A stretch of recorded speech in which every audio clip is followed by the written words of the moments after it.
I'm here in Medjugorje and I'm with, what's your name? Julie. Julie, where are you from?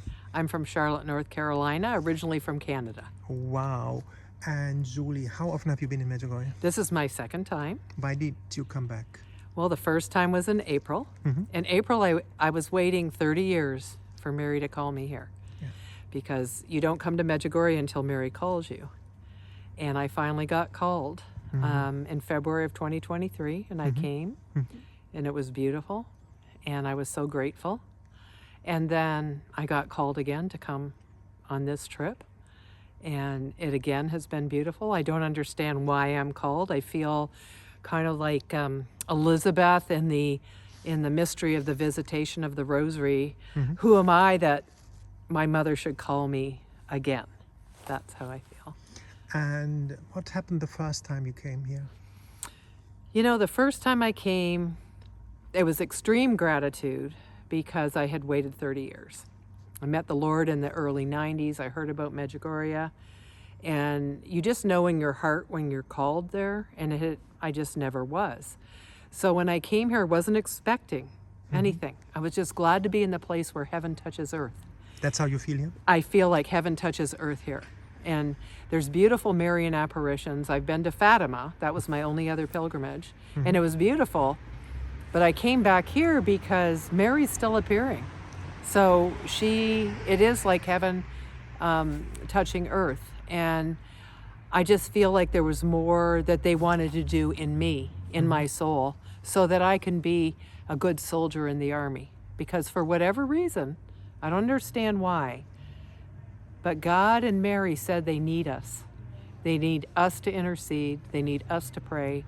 They need us to convert and do all the things they're asking us to do to help all the other people who do not yet know the love of God come to know him so that they can go to heaven too, because they don't want one person to be lost. Yes.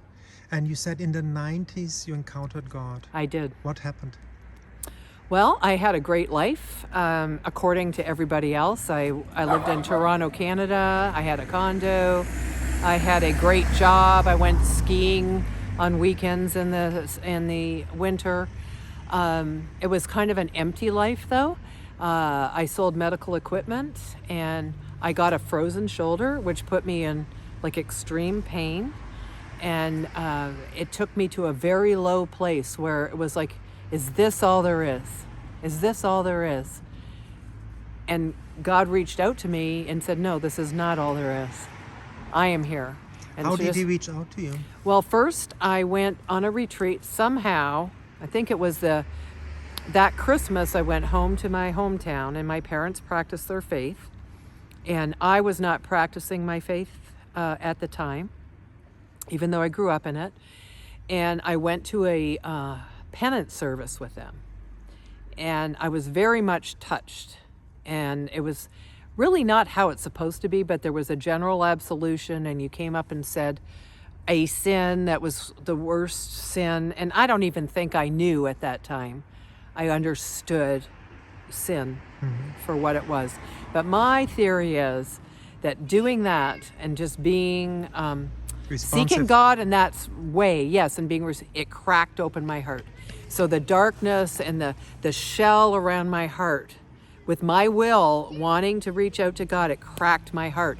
And that whole next year, the grace just came pouring in and made the crack bigger and bigger with different people, encountering them. And then and then someone bringing me to a healing mass. And then I did a Life in the Spirit seminar. The Holy Spirit came upon me. And I just had the greatest love for Jesus. I experienced his love first, because we can't love him until he loves us. Or he always loves us, but we have to know he loves us. And that's what happened to me. Unbelievable. Yes. And you pray the rosary? I do. Why? I pray the rosary because Our Lady asks us to, and because I meditate on the mysteries of the gospel. Yeah. Like the rosary is meditating on the life of Christ. Scriptural, totally scriptural for our Protestant friends. Yeah. It's right. It's totally scriptural. And she says it's a weapon. Yeah. And why? You feel it? It's a weapon? Feel it. It's why? A weapon. Yeah. Because she wants an army. Like, she called me within the last couple of years, all of the work that she's done in my life, she needs an army.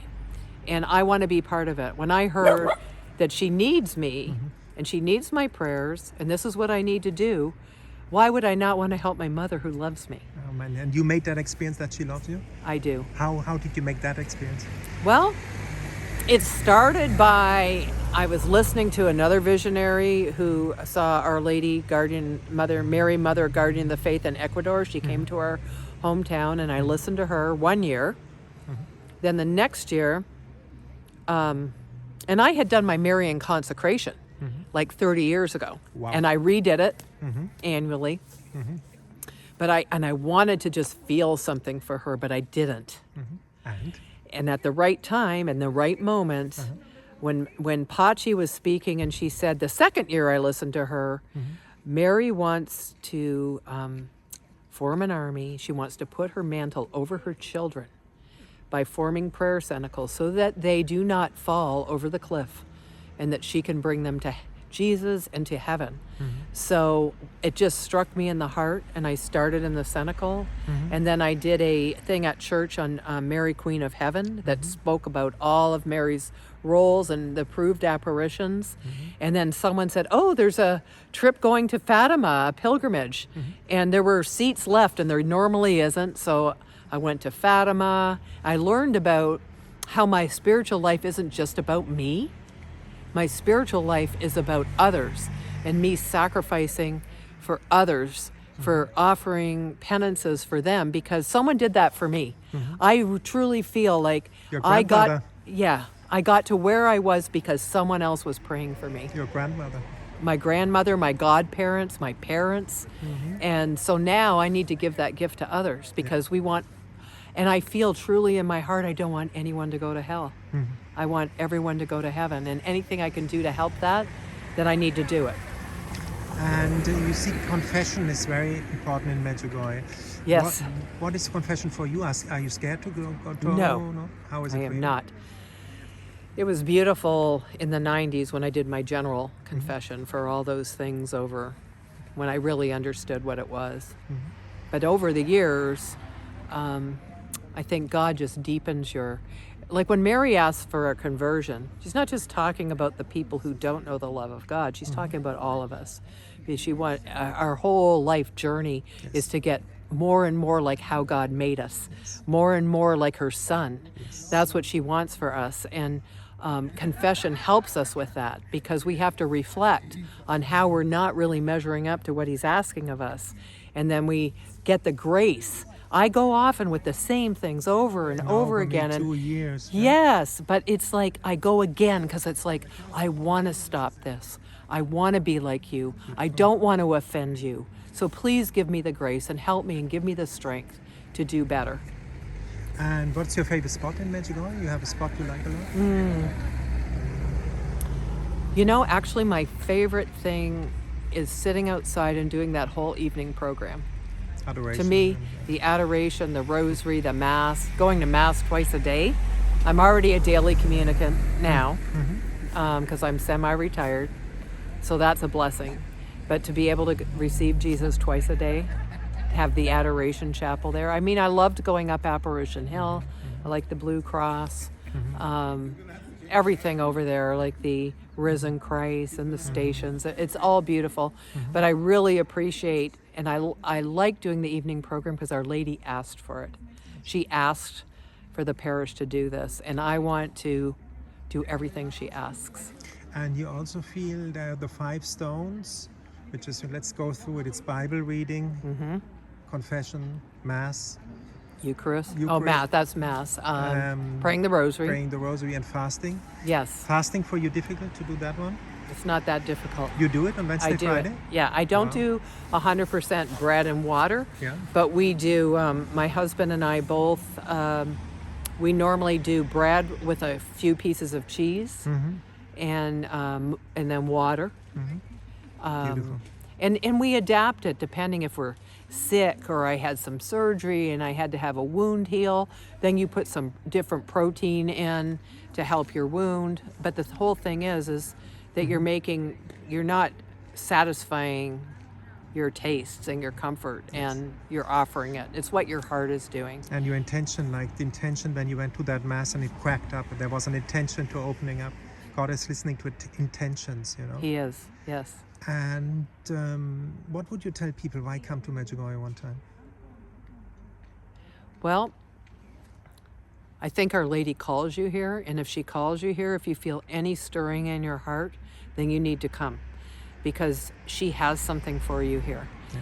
And what she has for you here, it's not necessarily like a gold rosary or a dancing sun, but what she has is her love and the love of Jesus, and it's peace, and just coming to a place where you can be unabashedly, well, for me, I don't know who's listening to this, but I appreciate being unabashedly Catholic.